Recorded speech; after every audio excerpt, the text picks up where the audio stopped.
예, 오늘 같이 여호수아의 말씀을 나누도록 하겠습니다.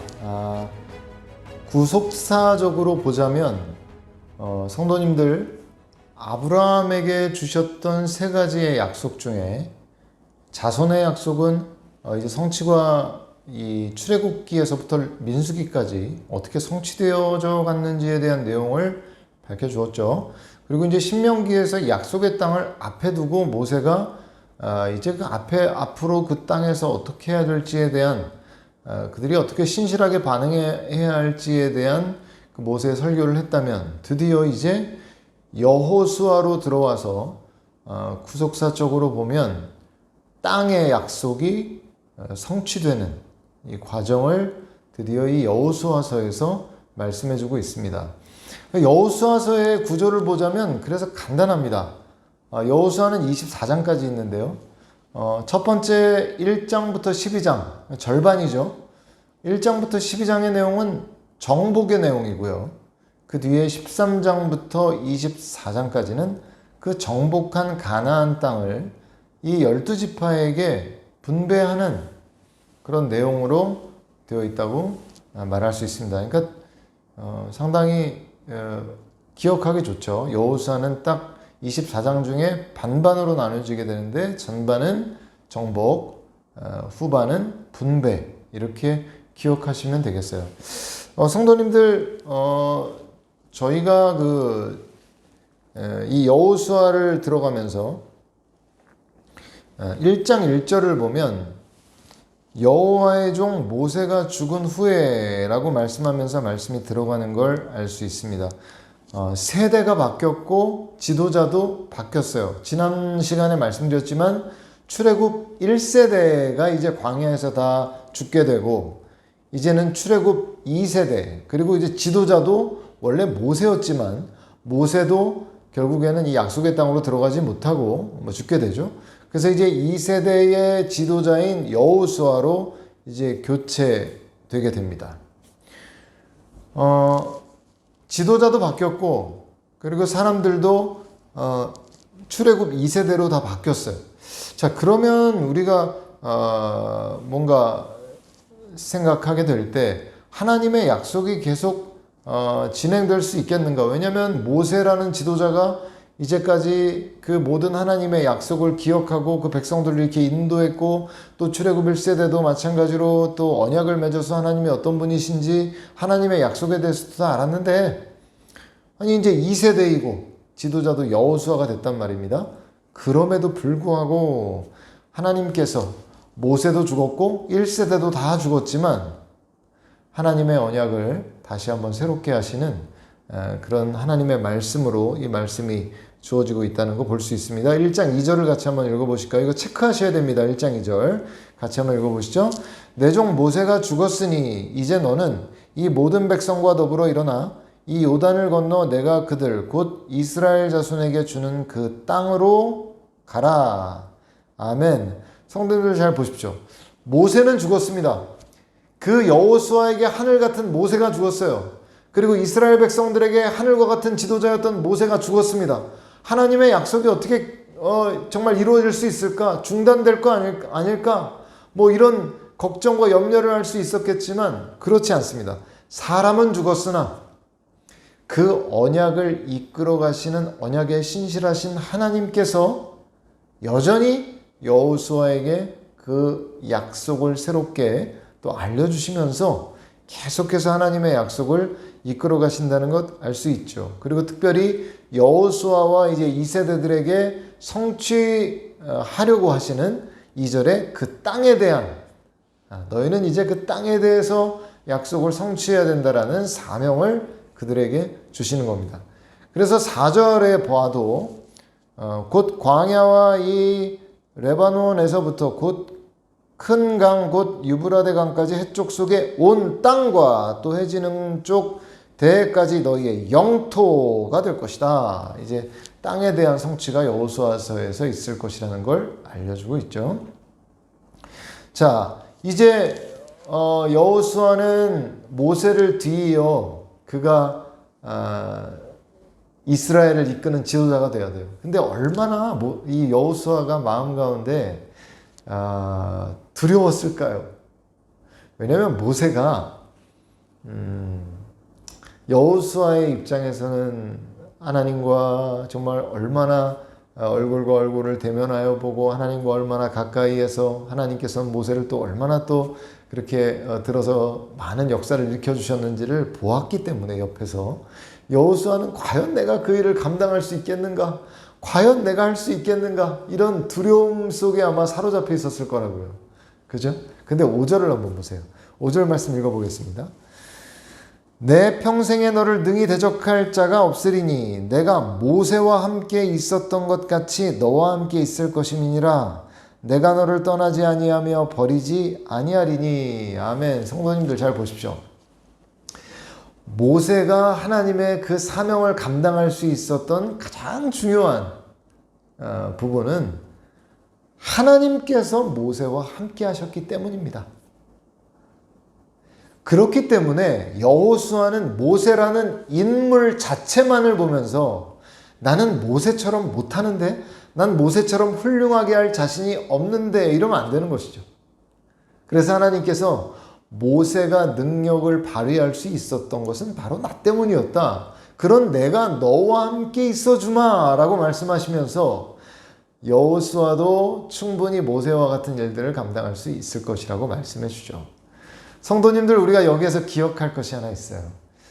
성도님들 때로 교회에서 어떤 사역들을 부탁받거나 어떤 일들을 감당해야 될 때 이런 말씀들을 많이 하세요. 목사님, 저는 그걸 못합니다.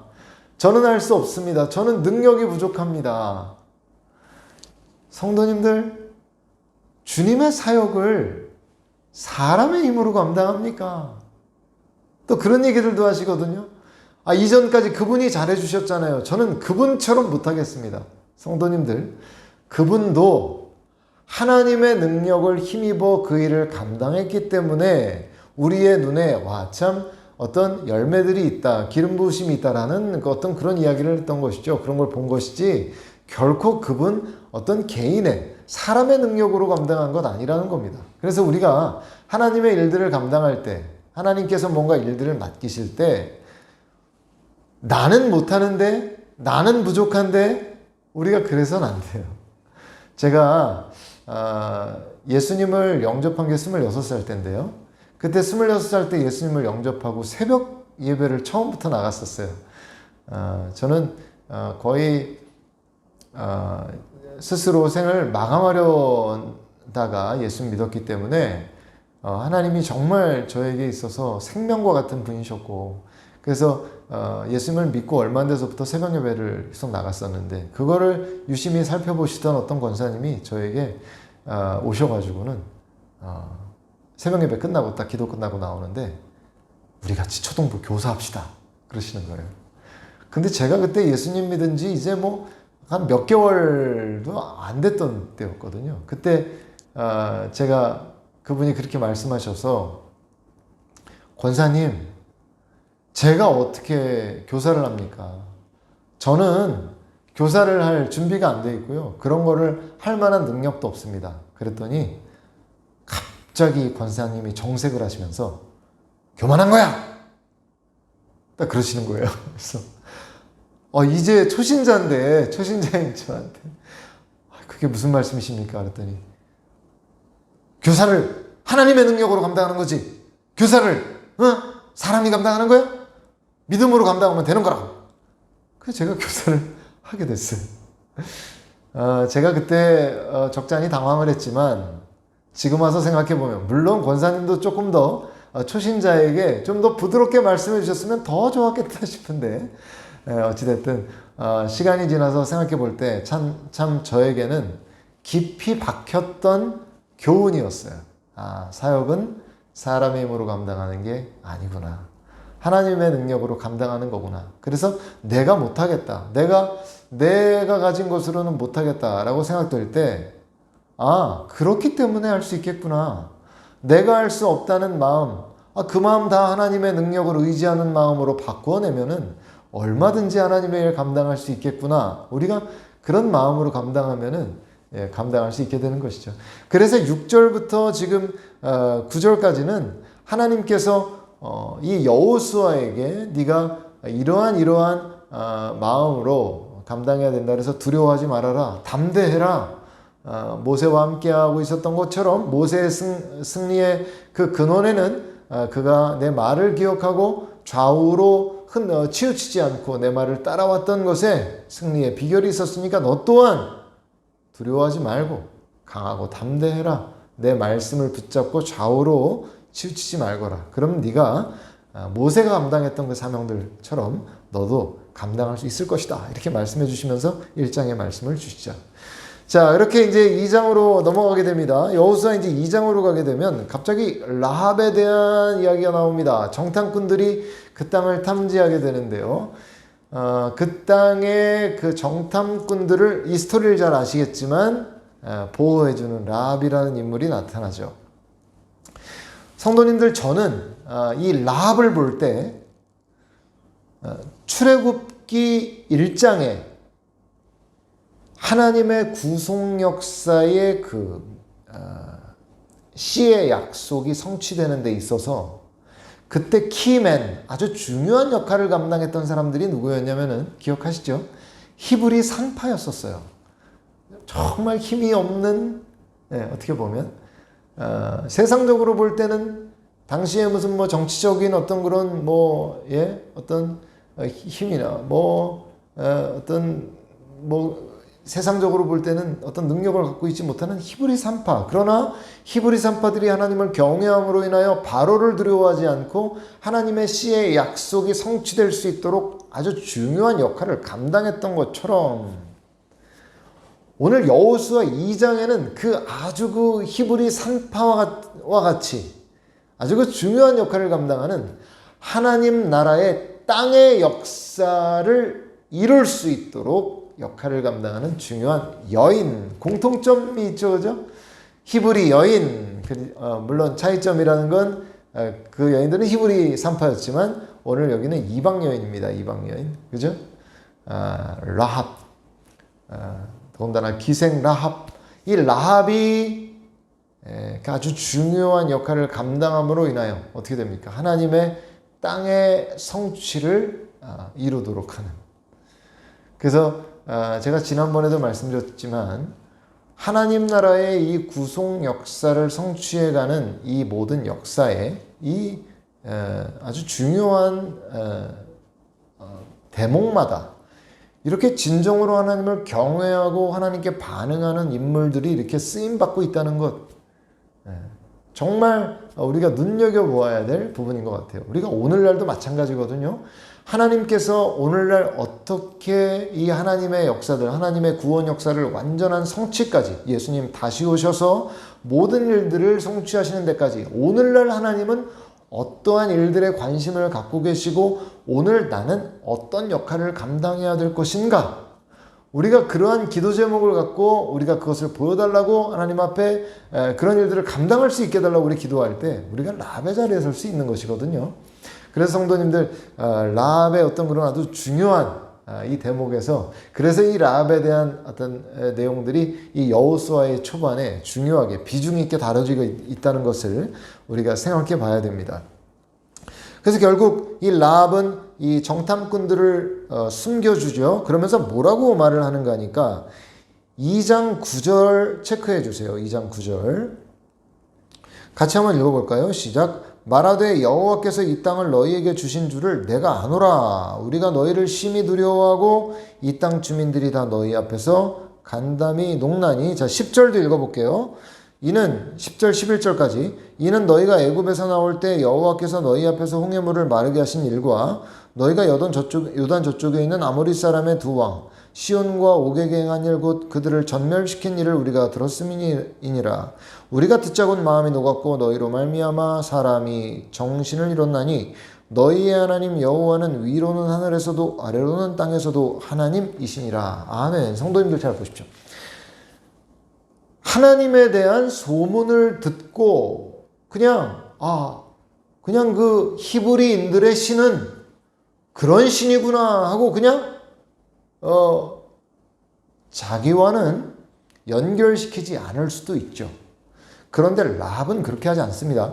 라합은 그 여호와 하나님의 그 말씀, 그 소식을 듣고 그 하나님이 진정한 하나님이라는 확신을 갖습니다. 그래서 정탐꾼들이 들어왔을 때 그 하나님의 일들에 있어서 본인이 할 수 있는 게 있다면 하기를 원하는데 그런 정탐꾼들을 만나게 된 것이죠. 그래서 그 중요한 역할들을 감당합니다. 네. 성도님들,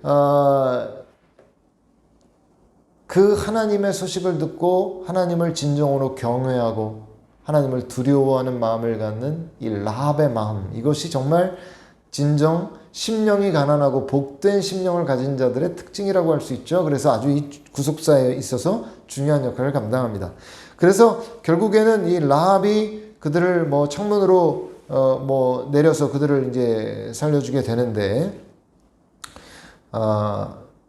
이제 약조를 한 가지 하죠. 그죠? 그래서 붉은 줄을 메고, 우리가 이 붉은 줄을 볼 때 그것이 너희의 그 집과 가족들이라는 것을 알고 너희를 살려줄 것이다. 이제 이런 이야기들이 18절과 21절에 나오는데요. 먼저 한번 읽어볼게요. 시작. 우리가 이 땅에 들어올 때 우리를 달아 내린 창문에 이 붉은 줄을 메고 내 부모와 형제와 내 아버지의 가족을 다 내 집에 모으라. 21절이에요. 라합이 이르되 너희의 말대로 할 것이라 하고 그들을 보내어 가게 하고 붉은 줄을 창문에 매니라. 아멘.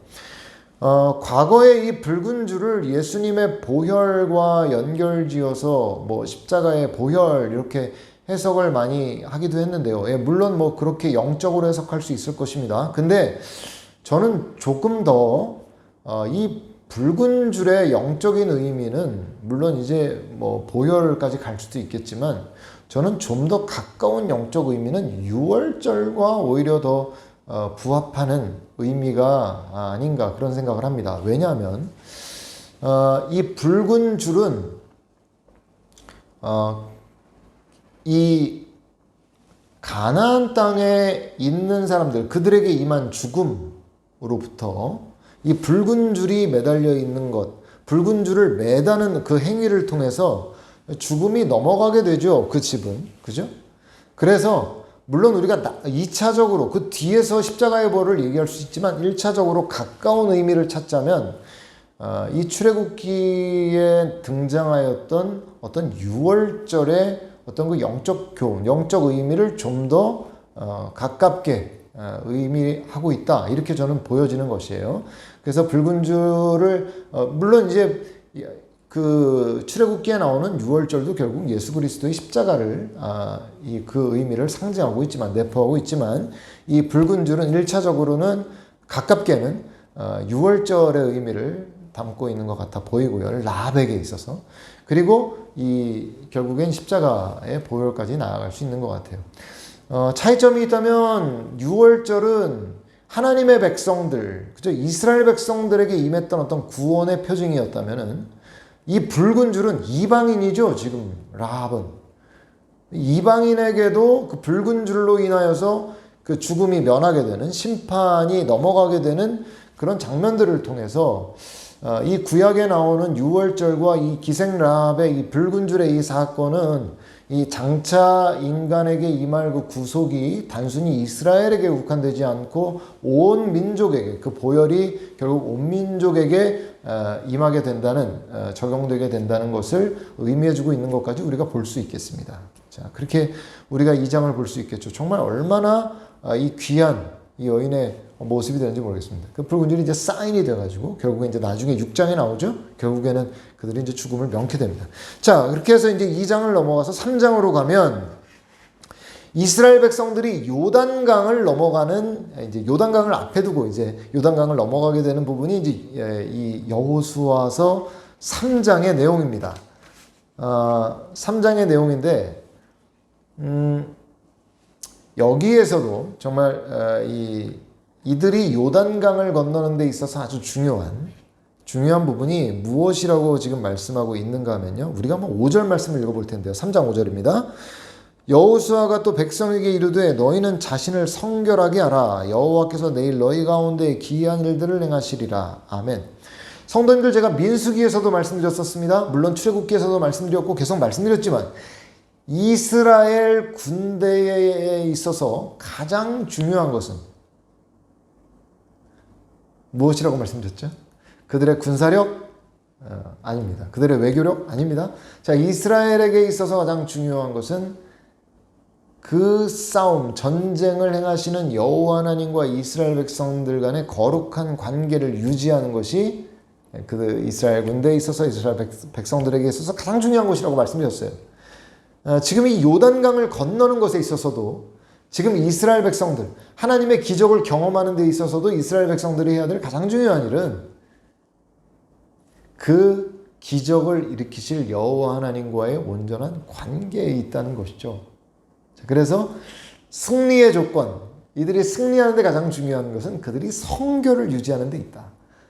지난 시간 기억나시지 않습니까? 민수기에서 1장부터 4장까지 인구조사하고 갑자기 민수기 5장에 정결례에 대한 내용이 나온다고. 약간 어떤 그 내용의 흐름상 뭔가 점프하는 듯한 느낌, 뭔가 흐름에 맞지 않는 듯한 느낌이라고 말씀을 드렸지만 그것이 중요하다고 말씀드렸죠.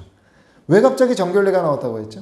이스라엘 진영 내에 그 여호와 하나님이 계속 임하실 수 있도록 이스라엘 백성들이 정결을 유지하는 것이 그들이 계속해서 그 광야 진군을 하는 데 있어서 아주 중요한 키가 된다고 말씀드렸었어요.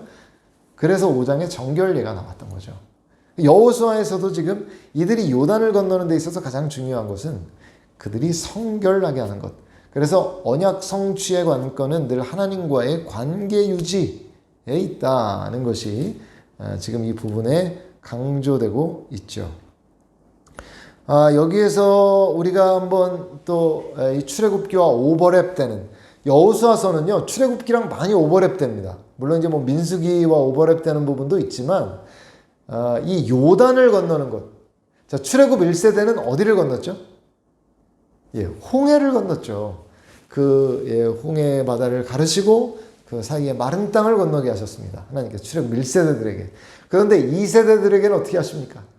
요단 강물을 끊으시고 그 요단 그 강의 마른 땅을 건너게 하시는. 그래서 이 1세대가 이 홍해를 건넜다면 지금 이 출애굽 2세대들은 이제 요단을 믿음으로 건너게 되는 것이죠. 그래서 제2의 홍해다라고 말할 수도 있을 겁니다. 그러니까 잘 보십시오. 영적으로는 1세대가 홍해를 건너서 그 하나님의 기적을 보고도 멸망당했지만 이제 2세대들에게는 이들이 요단을 건너면서 이제는 1세대가 보였던 실패를 반복하지 않아야 됩니다. 그죠? 이제 이들은 믿음으로 이제 계속해서 나아가야 되는 것이죠. 그래서 이들에게 있어서 이제 그런 믿음이 필요하다. 이제 4장을 보면요. 4장으로 넘어가면 그래서 하나님께서는 이 요단을 건넌 일에 있어서 12돌을 세워 기념하라고 하세요. 자, 보통 기념을 왜 하죠? 기념은 중요하기 때문에 합니다. 잊지 말아야 되기 때문에 하는 것이죠. 자, 그래서 하나님께서 이렇게 돌 12를 취해서 영원한 기념이 되게 해라. 이게 너희의 표징이 되게 해라. 이렇게 말씀하시는 이유가 뭡니까? 방금 말씀드렸지만 출애굽 1세대들은 홍해를 건너고도 멸망당했지만 너희는 요단을 건너고 이 기념비를 세움으로 인해 돌 12를 세움으로 인해서 잊지 말아라. 너희가 어떻게 이 강을 건넜는지 잊지 말라는 것이죠. 하나님의 기적으로 이들이 그 강을 건넜던 것을 잊지 말라. 이렇게 강조하시는 겁니다. 자, 바울이 이스라엘 백성들이 홍해를 건넌 사건을 뭐라고 표현했냐면 세례를 받았다 이렇게 표현했었어요. 그런 것처럼 지금 이 세대들이 요단을 건넌 것도 이 바울의 표현에 의하면 세례라고 할 수 있습니다. 어떤 의미에서 그럴까요? 성도님들, 홍해를 건너는 것도 그렇고요. 그리고 요단강을 건너는 것도 그렇고요.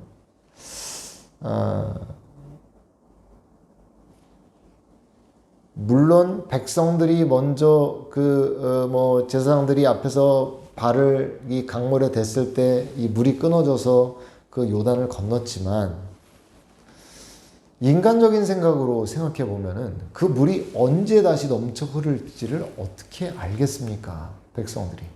그렇죠? 믿음으로 그 물이 끊어졌다는 걸 믿음으로 본 사람들만 거기를 지나갈 수 있는 것이죠. 홍해도 마찬가지 아닙니까? 홍해 바다가 이렇게 열렸는데, 길이 열렸는데요. 아니, 길이 열렸다고 그 바다 끝이 보이지 않는 그 길로 들어갈 수 있겠어요? 얼마나 무서웠겠습니까? 거기로 발을 내딛는 것이. 아니, 이 바닷물이 언제 다시 덮칠 줄 압니까? 그러니까 백성들이 거기를 발을 내딛으려면 어떤 결단을 해야 됩니까? 하나님의 말씀만 믿고 여기를 건너면 안전할 것이다. 내가 덮친다면 그냥 뭐 믿음으로 죽으면 죽으리다. 정말 그런 마음으로 건너게 되는 것이죠. 요단강도 마찬가지인데요. 이스라엘 백성들이 거기 물이 언제 내려올지를 모르는 상황에 그 안에 들어가는 것은 자기 자신을 의지하던 자아를 내려놓아야만, 하나님을 전적으로 의지하는 믿음이 있어야만 그 요단강 안으로 들어갈 수 있는 것이에요. 아무리 마른 땅이라고 해도 언제 흘러내릴지 모르니까요. 하나님, 나의 생명을 하나님께 드립니다. 이제 하나님만을 의지하는 사람으로 살겠습니다. 그래서 바울이 신약에 보면 이 이스라엘 백성들이 홍해를 건넌 사건을 세례라고 표현해요. 그것과 동일선상에서 요단강을 건넌 것 또한 세례의 의미를 우리가 찾을 수 있겠죠. 목숨을 내건 행위란 말이죠. 하나님, 정말 모든 것들을 하나님 앞에 내어 겁니다. 그래서 지금 이 홍해를 건넌 것처럼 이 이스라엘 백성들은 요단강을 건너게 되고 이제는 표징으로 이제 그 건넌 사건을 기념하게 됩니다. 자, 이제 5장으로 넘어가게 되는데요. 5장에 보면 갑자기 또 길갈에서 할례를 행합니다. 근데 성도님들 한번 생각해 볼 부분이, 이게 4장, 3, 4장과 마찬가지인데요. 이게 계속 같은 흐름 가운데 오는 거예요. 지금 길갈에서 이들이 지금 할례를 행하는 것은 말하자면은 상당히 위험천만한 일입니다. 왜냐면은 길갈은 이제 바로 이제 앞에 적들, 가나안의 적들을 이제 두고 행하는 일이거든요. 근데 적들을 앞에 두고 길갈에서 할례를 행해라. 그러면은 성도님들 뭐 할례를 받겠습니까? 앞에 적들이 언제든지 쳐들어와서 우리를 해할 수 있는 상황인데. 근데 하나님께서는 길갈에서 할례를 행하라는 겁니다. 하나님께서 뭘 원하시는 것이죠? 다시 한번 강조하시는 것이죠. 요단강에서 요구하셨던 것처럼 뭘 요구하십니까? 너희가 너희의 힘으로, 너희의 능력으로 싸우려는 너희의 자아를 다 내려놓으라는 거예요. 할례를 어떻게 받습니까? 두려워서. 그러나 이들은 길갈에서 할례를 받습니다. 할례를 받았던 것 자체가 뭘 의미하죠? 하나님, 우리가 직접 우리의 힘으로 싸우지 않겠습니다. 하나님께서 싸우시는 하나님의 능력을 의지하겠습니다. 친히 역사하시는 하나님의 권능 가운데 우리가 따라갈 것입니다. 이런 믿음의 결단이 결국 할례인 거죠.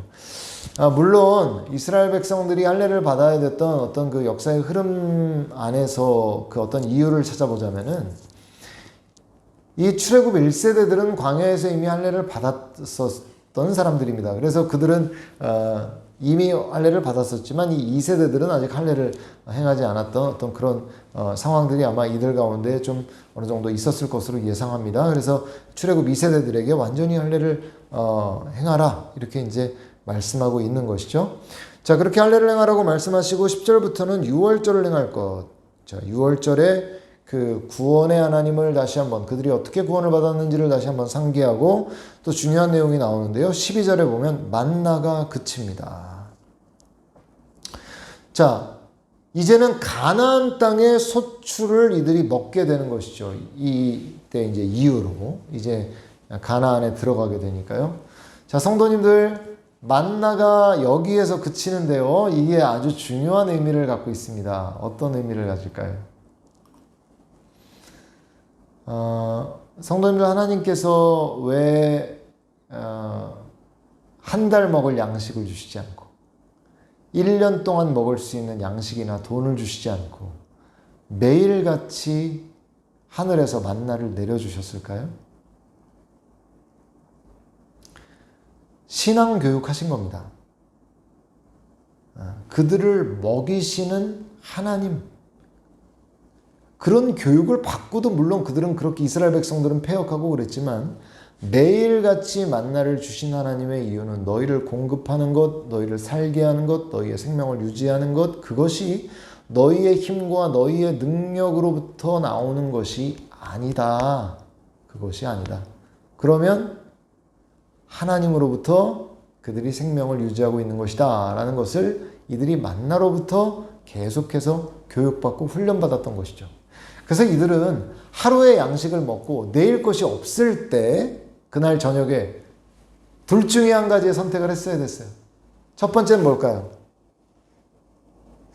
에이, 하나님께서 오늘까지 주셨는데 내일도 주실 것이다 라는 믿음으로 마음의 평안함을 누리고 잘 것인지, 이것이 한 가지 선택이고요. 두 번째 선택은 무엇인가 하면 하나님께서 오늘까지 주셨지만 내일도 줄까?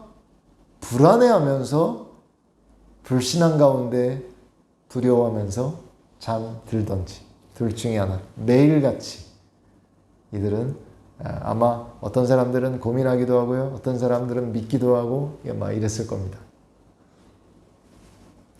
근데 이제 만나가 그치는 것이죠. 이제 이스라엘 백성들은 이 약속의 땅에 들어가서 그 땅에서 나오는 소출, 가나안 땅의 소출을 먹게 될 것이에요. 그러나 이스라엘 백성들은 그 땅에 들어가서 잊어서는 안 되는 것이 무엇입니까? 그들이 하늘에서 내려오는 만나를 이제 먹지 않더라도 땅에서 소출을 내서 그것을 먹는 것 또한 하나님께서 매일같이 우리에게 먹게 하시고 호흡하게 하시고 살게 하셨던 그 권능으로 가나안 땅의 소출 또한 하나님께서 나게 하셔서 우리에게 먹게 하신 것이라는 믿음을 잃어서는 안 되는 것이죠. 그래서 그들에게 있어서 만나가 이제는 그쳤지만 여전히 만나 스피릿을 가지고 만나의 스피릿으로 매일매일을 살아가야 하는 것이 이들에게 이제 요구되는 것이고요. 그리고 오늘 성도님들과 저에게도 필요한 것이 무엇이냐면 만나 스피릿이라는 거예요. 우리가 매 순간순간 살아가는 것이요. 우리가 물론 뭐 월급을 받기도 하고요. 물론 뭐 사업을 하시는 분은 뭐 매일의 어떤 수입이 들어오기도 하고, 우리가 뭐 어떤 뭐 여러 가지 경제 활동을 통해서 우리가 뭘 얻기도 하지만요. 누군가는 뭐 6개월에 한 번, 누군가는 뭐 3개월에 한 번 받을지도 모르겠습니다만, 우리가 월급을 주로 받잖아요. 근데 월급을 받으면서 있는 것 중에 하나가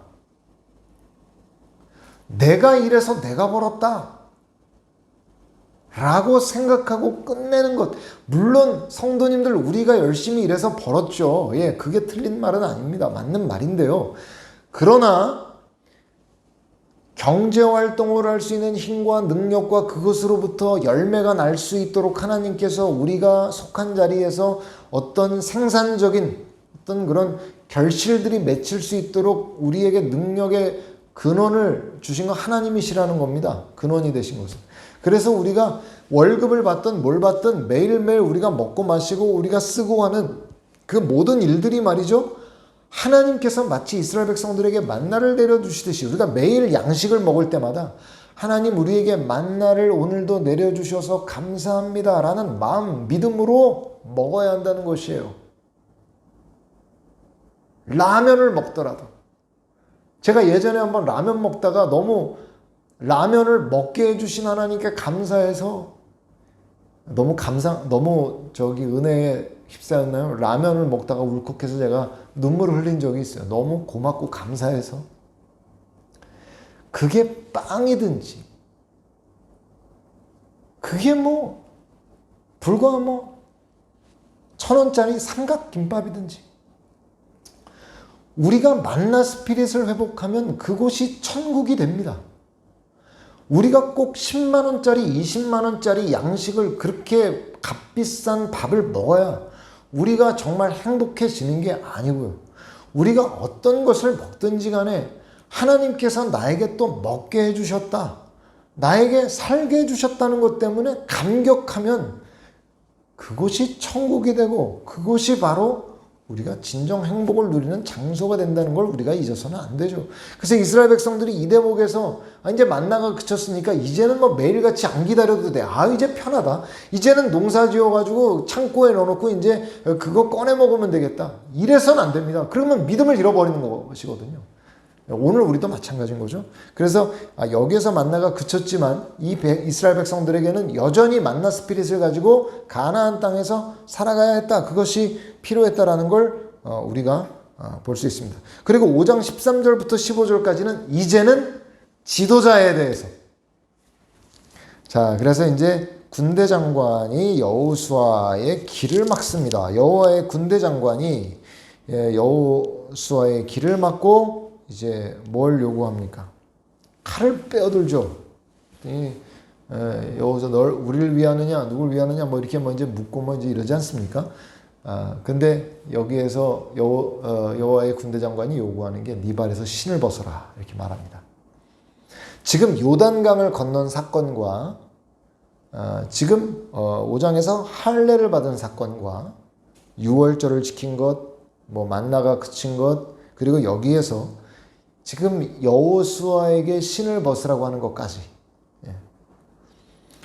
아주 이 흐름 가운데 지금 동일하게 주고 있는 메시지는 너희 자신을 의지하지 말아라.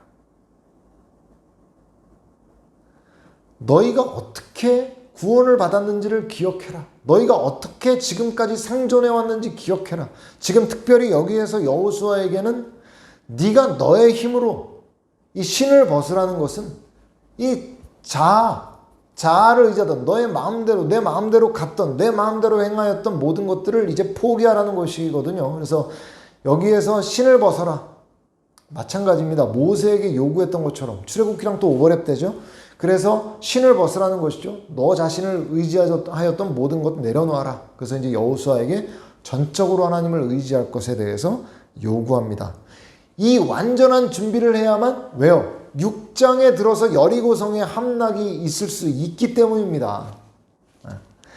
온 백성들 여호수아 누구 하나 할 것 없이 하나님을 전적으로 의지해서만 이루어낼 수 있는 승리가 바로 여리고성의 승리고 앞으로 가나안 땅에서의 정복전쟁이라는 거예요. 제가 아까 1장부터 12장까지 정복이라고 했지만 1장부터 5장까지는 준비였고요. 이제 6장부터 구체적으로 이제 12장까지 정복에 대한 스토리가 이제 나오거든요. 정복의 준비, 정복입니다. 이런 준비를 충분히 40년 동안 이들이 광야를 돌면서 훈련하고 지금 여기 와서 이런 사건들을 통해서 준비를 했기 때문에 이 여리고성의 함락이라는 이 6장의 엄청난 믿음의 승리를 이룰 수 있었던 것이죠. 그래서 어떻게 합니까? 이제 6장에 들어오면 기적이 일어나죠. 그죠? 그래서 6장에 보면 매일 뭐 한 바퀴씩 그 성 주위를 돌고 이제 나팔을 불면서 앞에 제사장들이 나팔을 불면서 하루에 돌죠. 그리고 마지막 날은 7바퀴를 돌고 이제 나팔을 불던 걸 길게 불면 백성들이 외쳐서 와 하는 함성과 함께 이 여리고성이 무너져 내리는. 자, 성도님들 보십시오. 이게 우리가 여태까지 너무 많이 들어왔기 때문에 그냥 그런가 보다라고 할지 몰라도요. 이렇게 할 수 있으시겠어요? 이 엄청난 뭐 철옹성과 같은 여리고성을 무너뜨리는데 우리 보고 하나님 뭐 망치를 가져올까요? 뭐 기구를 가지고 올까요? 이걸 준비할까요? 이게 아니고 성을 돌아라. 아무 소리 하지 말고 돌아라. 그냥 나팔만 앞에서 불고 7바퀴 돌고 말이죠. 나팔 불고 외치면 너희가 그 성으로 들어갈 거라는 거예요. 성도님들, 우리가 한번 오늘 나의 믿음으로 한번 그 여호수아의 명령을 따르는 백성이 돼서 내가 과연 그 여호수아의 명령을 따를 수 있는 믿음이 나에게 있나 한번 물어봐야 돼요. 제가 보기에는 오늘날 수많은 성도들이 그렇게 하라고 그러면 뭐라고 얘기할까요? 목사님 왜 돌아요? 목사님 소리를 왜 질러요? 소리 지르는 거랑 성이 무너지는 건 무슨 상관이 있어요? 목사님, 나팔은 왜 불어요? 왜 마지막에는 7바퀴를 돌아요? 왜 아무 소리도 하면 안 돼요? 더워요? 물 주세요?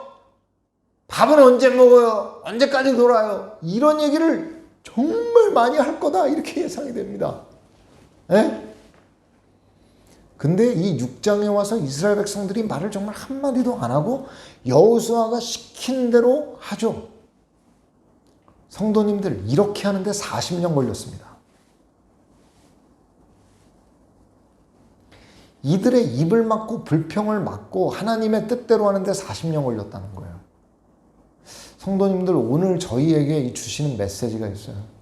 하나님께서 때로 우리에게 하나님의 뜻대로 순종하라 할 때가 있습니다. 그때는 때로는 말이죠, 이성적으로 야, 이게 맞나? 이게 가능한가? 이런 생각이 든다고요. 근데 교회들마다 안타깝게도 너무 합리적이기만 해요. 물론 상식도 안 통해서 어느 교회에서는 현수막을 크게 걸어서 상식이 통하는 교회라고 이렇게 붙여놓기도 했지만, 성도님들 생각해 보십시오. 오늘날 이런 믿음의 역사를 교회들이 경험할 수 있을까요? 너무 합리적이기만 한 성도들이라, 너무 합리적이기만 한 목사, 목회자, 어떠십니까?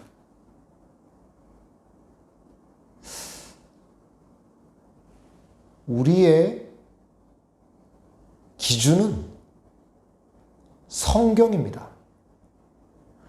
물론 하나님께서는 우리의 합리성을 사용하도록 하셨지만, 때로 하나님의 기적을 요구하실 때 우리의 합리를 뛰어넘는 믿음을 요구하실 때가 있다는 거죠. 그럴 때 성도님들, 제가 한번 여쭤볼게요.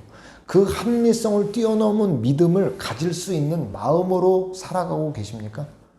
예, 그렇다면 참 다행입니다. 그러나 그렇지 못하다면 하나님 앞에 엎드려야 합니다. 하나님, 내가 인간적인 마음과 생각으로만 신앙생활을 하려고 하고 있습니다. 나의 믿음을 깨워주십시오. 일으켜주십시오. 우리가 이렇게 하나님 앞에 엎드려야 된다는 것이죠. 예. 자, 어쨌든 이 6장에 들어와서 결국 이러한 이 믿음의 순종을 통해서 결국 이 모든 행위들이 의미하는 바가 뭐죠? 이 백성들이 매일 한 바퀴씩 돌고 7바퀴 돈 다음에 소리를 질러서 성이 무너지는, 의미하는 바가 뭐냐고요?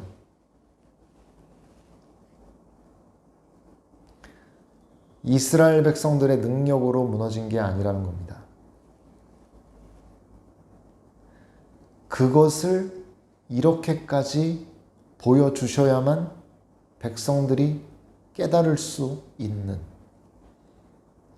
하나님을 얼마나 믿고 싶어 하지 않고 의지하고 싶어 하지 않는지, 우리의 죄성이라는 것이 얼마나 하나님의 어떤 그런 기적에 대해서 마음을 열려 하지 않는지.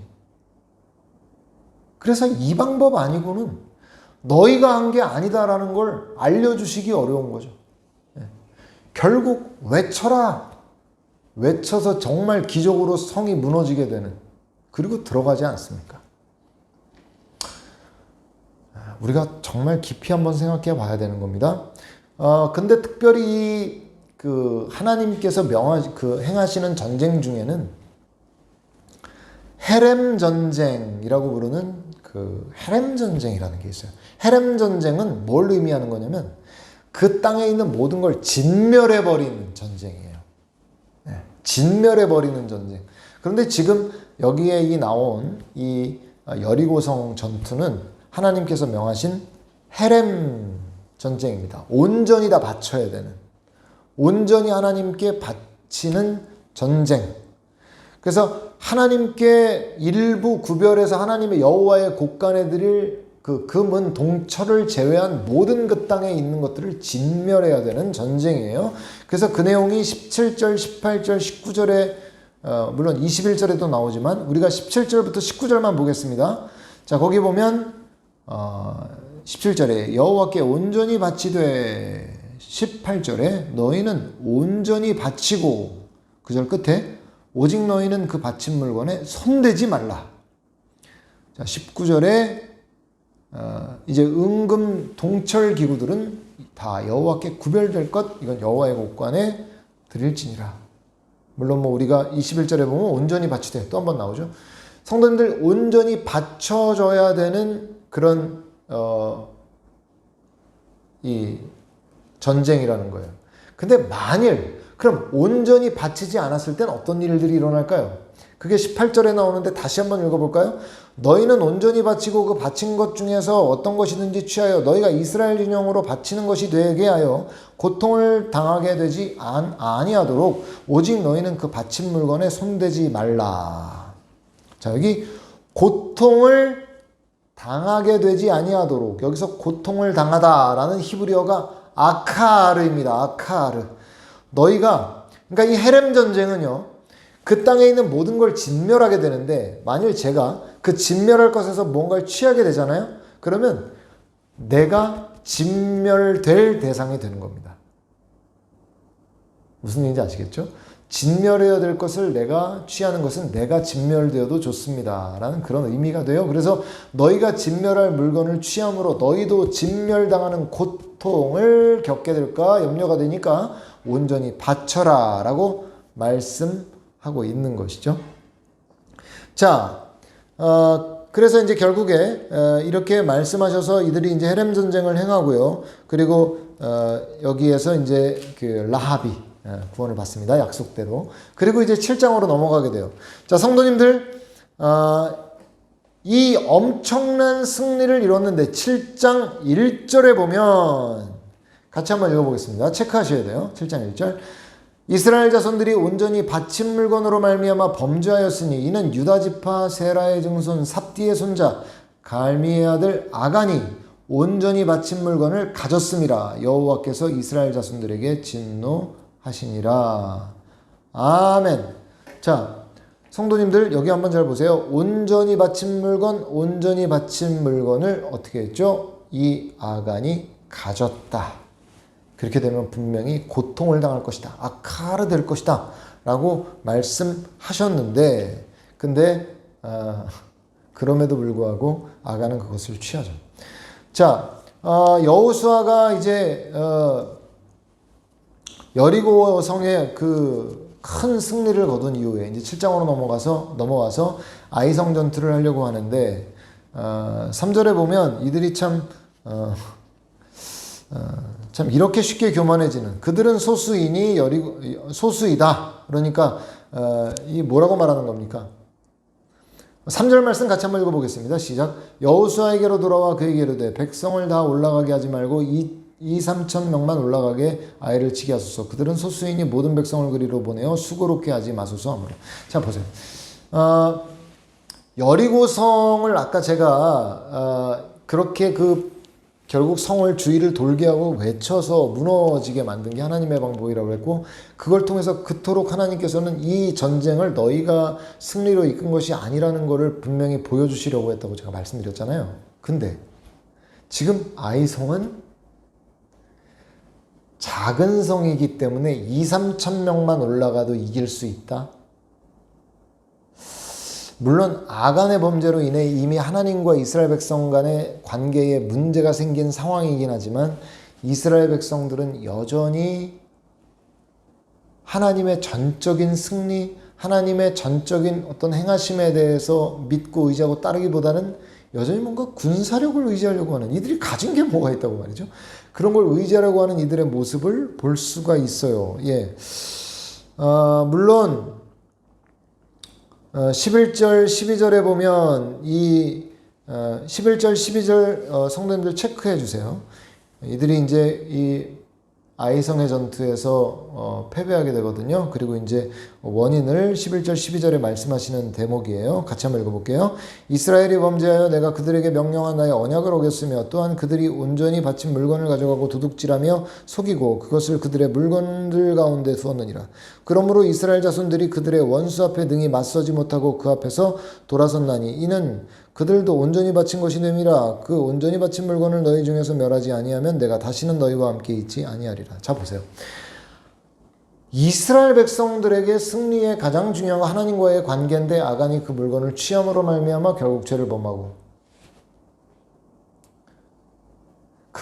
물론 그것이 근본적 실패 이유입니다만은 이들이 말했던 3절의 고백을 봐도 그들은 아이성은 작은 성이니까 조금만 보내도 이길 것이라는 죄송합니다. 그들의 이 언급만 봐도 이들이 얼마나 하나님을 의지하는 믿음 안에 거하지 아니하였는지를 보여줍니다. 참 실패에도 싸죠. 쉽게 말해서 이렇게 말하자면. 자, 그래서 결국에는 그 온전히 바친 물건을 누가 과연 그렇게 가졌는가, 그거를 이제 대처 방법을 13절부터 15절까지 하나님께서 그렇게 밝혀내라 라고 말씀하시죠. 그래서 그 온전히 바친 물건을 누가 가져갔는가 해서 찾아냅니다. 결국에 어떻게 됩니까? 아간이 이제 가져갔다는 것이 드러나게 되죠. 그래서 이제 25절과 26절에 보면 여기도 체크해 주세요. 7장 25절 26절이에요. 아간이 취한 것으로 인해서 여호수아가 하는 말입니다. 같이 한번 읽어볼게요. 여호수아가 이르되 내가 어찌하여 우리를 괴롭게 하였느냐? 여호와께서 오늘 너를 괴롭게 하시리라 하니 온 이스라엘이 그를 돌로 치고 물건들도 돌로 치고 불사르고 그 위에 돌 무더기를 크게 쌓았더니 오늘까지 있더라. 여호와께서 그의 맹렬한 진노를 그치시니 그러므로 그곳 이름을 오늘까지 아골골짜기라 부르더라. 자, 보세요, 성도님들. 네가 어찌하여 우리를 25절에 괴롭게 하였느냐? 아까 6장에 18절에 너희가 그 진멸할 물건을 취해서 고통을 당하지 않게 되기 원한다. 아까 거기서 고통을 당하다라는 게 히브리어로 아카르라고 제가 말씀드렸었죠. 그죠? 그런데 지금 여기 25절에 우리를 괴롭게 하였느냐, 이 괴롭게도 아카르예요. 그러니까 네 아간 왜 네가 그것을 취해서 우리를 아카르, 고통스럽게 괴롭게 만들었느냐? 여호와께서 너를 아카르, 괴롭게 아카르하게 만들 것이다. 그래서 백성들이 돌로 치죠. 그래서 그곳이 그 돌 무더기가 쌓인 곳을 뭐라고 부릅니까? 아코르 골짜기. 왜 아골골짜기가 됐는지 아시겠어요? 아카르, 괴롭게 하였느냐. 이 괴롭게에서 나온 이 단어가, 아카르에서 나온 이 단어가 괴로움이라는 아코르라는 히브리어예요. 그래서 이스라엘 백성들을 괴롭게 한, 아카르하게 한 그 골짜기의 이름이 아코르 골짜기. 우리가 그렇게 다 알고 있는 아골 골짜기가 된 것이에요. 그래서 우리말로 아코르 골짜기를 아골 골짜기라고 부르죠.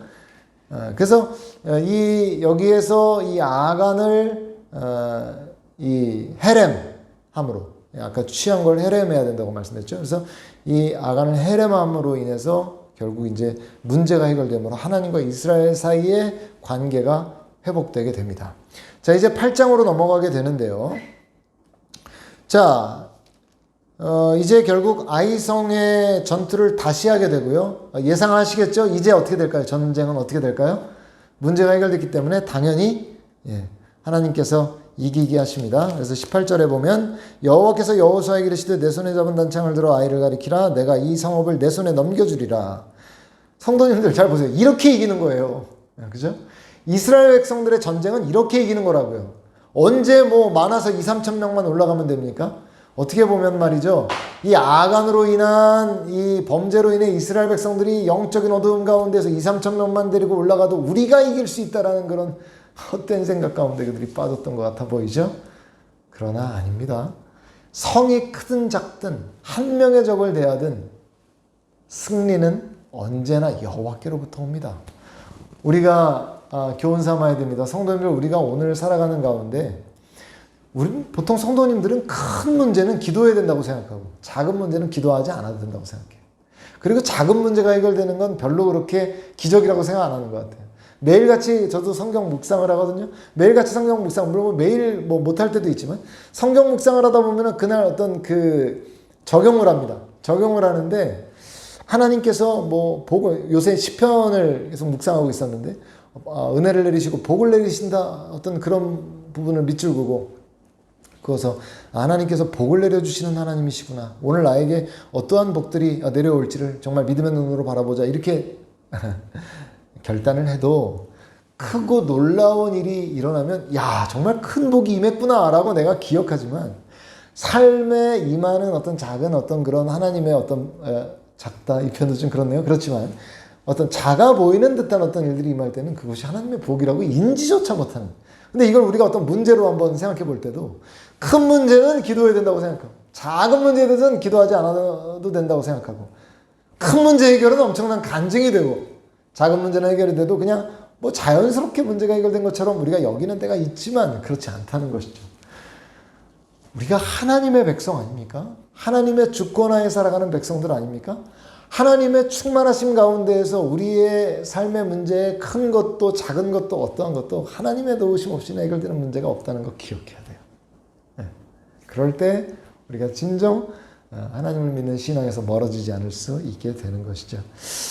자, 그래서 이 전쟁을 마치고 나서 30절부터 35절까지는 여호수아가 모든 백성들을 에발산으로 데리고 갑니다. 그리고 갑자기 정복 전쟁을 하다 말고 에발산에서 언약을 갱신해요. 왜 언약을 갱신할까요? 그러니까 이게 어떤 의미가 있는 것이냐면요, 지금 이 여호수아는 여리고성 전투와 아이성 전투의 실패와 성공을 통해서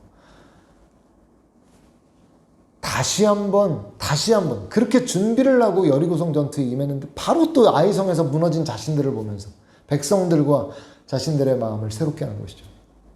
어디에 있다는 겁니까? 승리가 어디에 있다는 겁니까?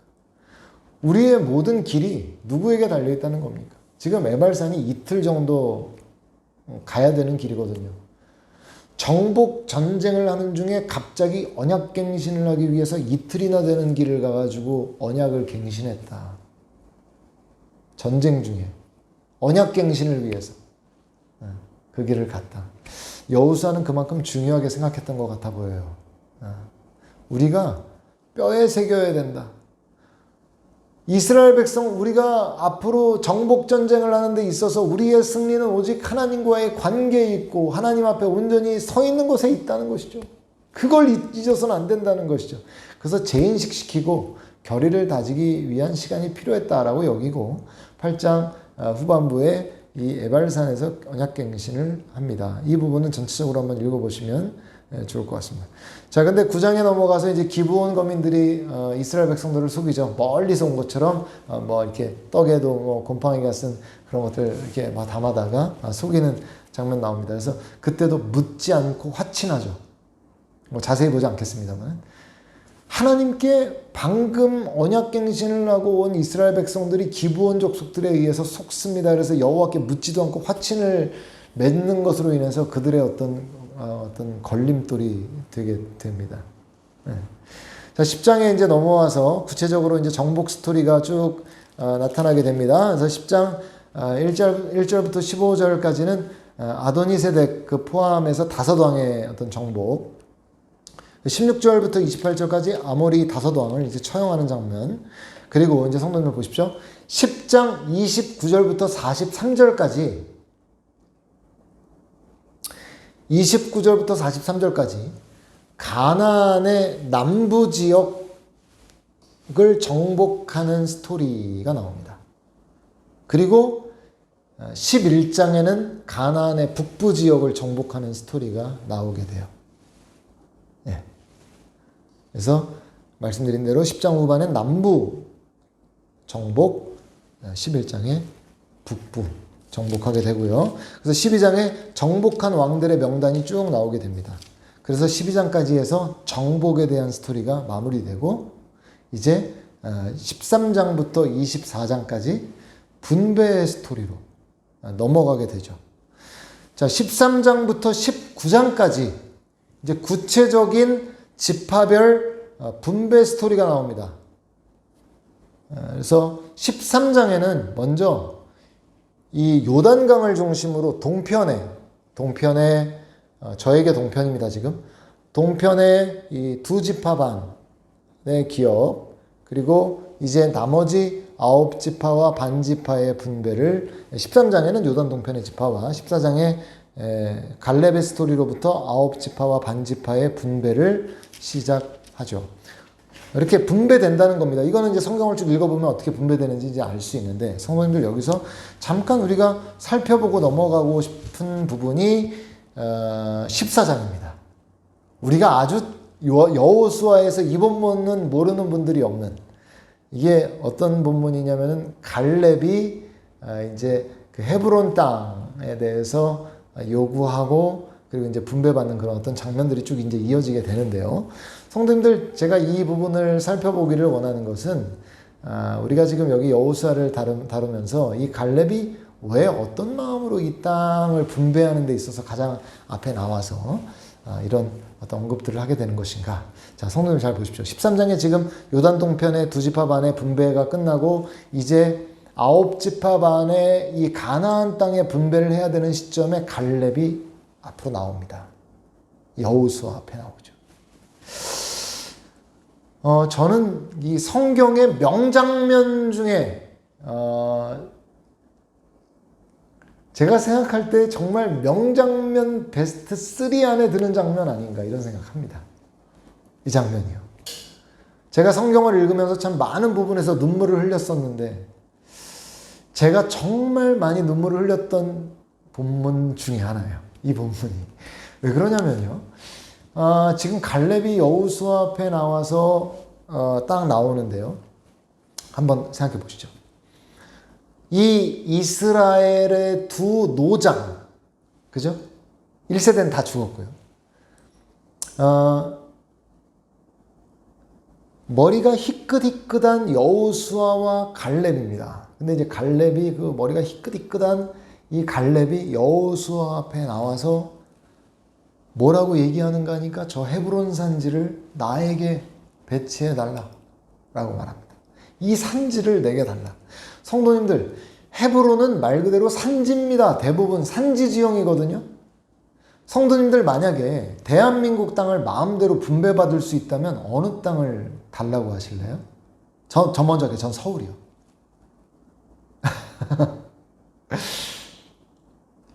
강을 끼고 있고, 그죠? 네. 평지고요. 네. 뭐 산들로 좀 둘러싸여 있고 안전하고요. 저 서울 할래요. 강원도 받으실 분들 혹시 계십니까? 헤브론은 강원도 같은 지형이에요. 근데 왜 갈렙이 이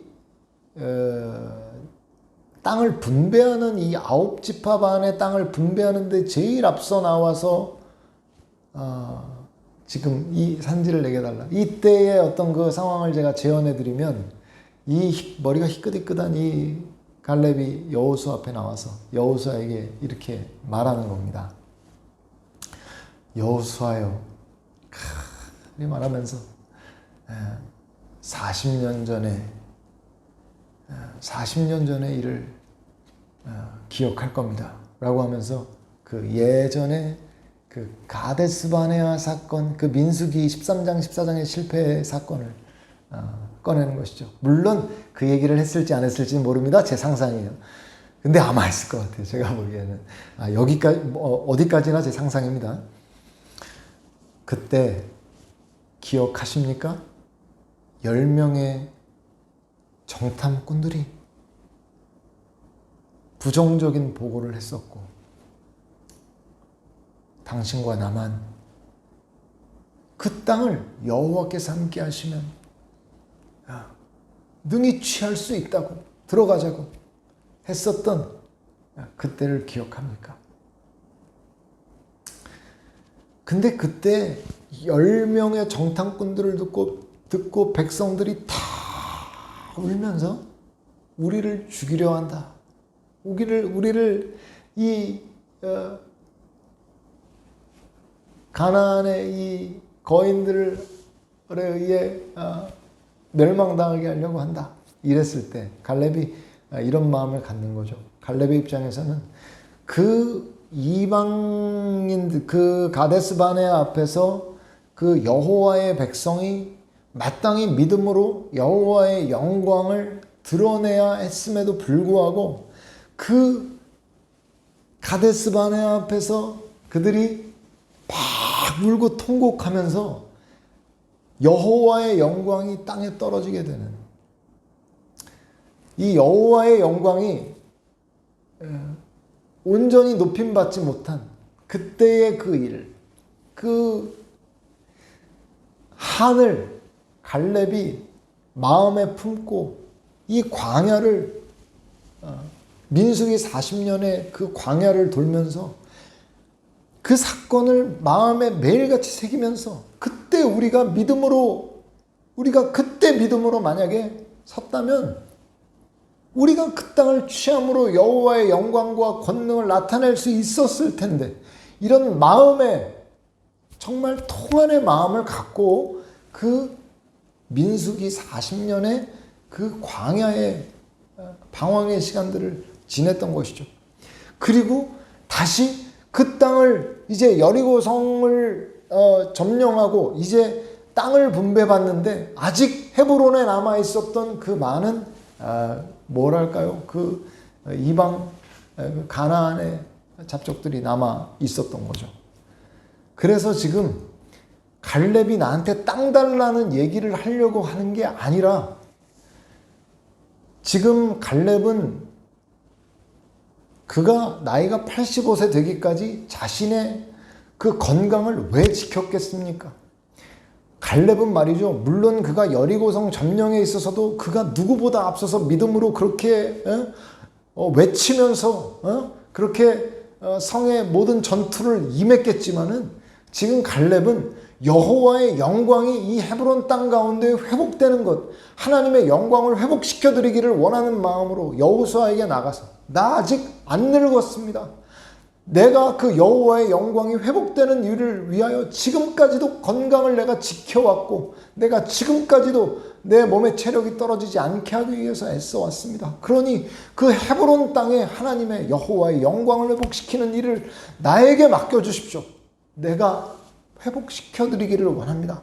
이런 마음으로 지금 나오고 있는 거거든요. 얼마나 감격적인 일입니까? 그 안악자손들, 그 크고 견고한 성들, 그 앞에서 여호와의 영광을 다시 회복시켜드리겠다. 믿음으로 그 땅을 돌려드리겠다. 정말 저는 제가 이 머리가 희끗희끗한 이 노인 갈렙이 하나님의 영광을 회복시켜드리겠다라는 그 마음의 열망을 가지고 그때까지 건강을 지켜왔고, 그리고 여호수아에게 나와서 나에게 그 기회를 좀 달라고, 내가 죽기 전에 그 일을 좀 마치기를 원한다고 했던 그 갈렙의 마음의 소원을 보면서 얼마나 제가 눈물을 흘렸는지 몰라요. 야, 정말 이런 소원을 오늘날 성도들이 품는다면 정말 오늘날 한국교회 회복이 얼마든지 우리 가운데 일어날 수 있지 않겠습니까? 하나님의 영광이 회복되는 일 말이에요. 그걸 위해서 이토록 자신의 건강을 유지시켜서 그 자리에 다시 설 것, 나에게 한 번만 다시 기회가 주어진다면 여호와의 영광을 회복할 것이다.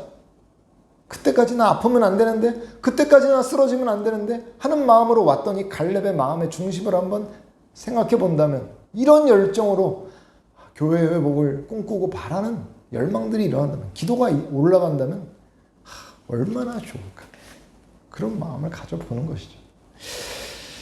예, 그렇게 19장까지 이제 여기에서부터 이제 땅 분배가 이루어져서 19장까지 쭉 이루어지게 되고요. 20장에는 도피성에 대한 도피성의 어떤 그 내용을 성도님들 아시겠지만, 도피성은 부지간에 지은 죄로 인해서 원한 관계에 있는 누군가가 모르고 지은 죄인데, 원한 관계에 있는 사람에 의해 죽임당할 수 있는 사람들을 보호하기 위해서 이스라엘 그 지역 가운데 6군데 도피성을 둬서 가까운 도피성으로 도피해서 그들이 억울한 죽음을 면할 수 있도록 하신 하나님의 은혜의 방편입니다.